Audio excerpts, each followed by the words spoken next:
সোমবার রাজধানীতে গ্রেফতার হওয়া ব্লগার ও ইউটিউবার তৌহিদ আফ্রিদিকে কেন্দ্র করে সামাজিক যোগাযোগ মাধ্যমে চাঞ্চল্য সৃষ্টি হয়েছে। অনুসন্ধানী সাংবাদিক ইলিয়াস হোসেনের প্রতিবেদনে উঠে এসেছে আফ্রিদির ভুক্তভোগীদের অভিযোগ এবং মুনিয়া হত্যাকাণ্ডের সঙ্গে তার সরাসরি সম্পর্ক। প্রতিবেদন অনুযায়ী আফ্রিদি বিয়ের প্রলোভন দেখিয়ে কয়েকজন নারীর সঙ্গে শারীরিক সম্পর্ক স্থাপন করতেন।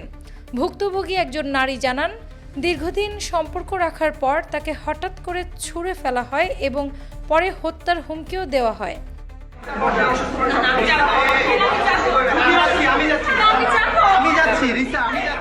মুনিয়ার সঙ্গে আফ্রিদির ঘনিষ্ঠতার প্রমাণ পাওয়া গেছে ফোন কল রেকর্ডের মাধ্যমে। বলছে রসকস থাকবে না, মানে তুমি টাইম দিবা না, এটা তো আছেই। ও রসকস থাকবে না বিয়ের পর, বিয়ের আগেই রসকস না, বিয়ের পর তো আরো দূরের কথা। এই সম্পর্ক ব্যক্তিগত স্তরে সীমাবদ্ধ থাকেনি। প্রতিবেদনে উল্লেখ আছে, মুনিয়া হত্যাকাণ্ড পরিচালনায় আফ্রিদিকে বিভিন্ন সময়ে ব্যবহার করা হয়েছে। উল্লেখযোগ্য অভিযোগ রয়েছে, সাবেক আইনমন্ত্রী আনিসুল হক ও তার প্রেমিকা তৌফিকা করিম আফ্রিদির মাধ্যমে হত্যাকাণ্ডের বিভিন্ন দিক নিয়ন্ত্রণ করতেন।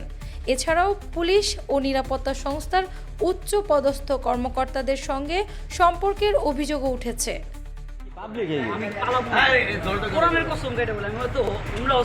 প্রত্যক্ষদর্শী ও সাংবাদিকদের তথ্য অনুযায়ী আফ্রিদির বিরুদ্ধে এখন পর্যন্ত 2টি মামলা দায়ের করা হয়েছে।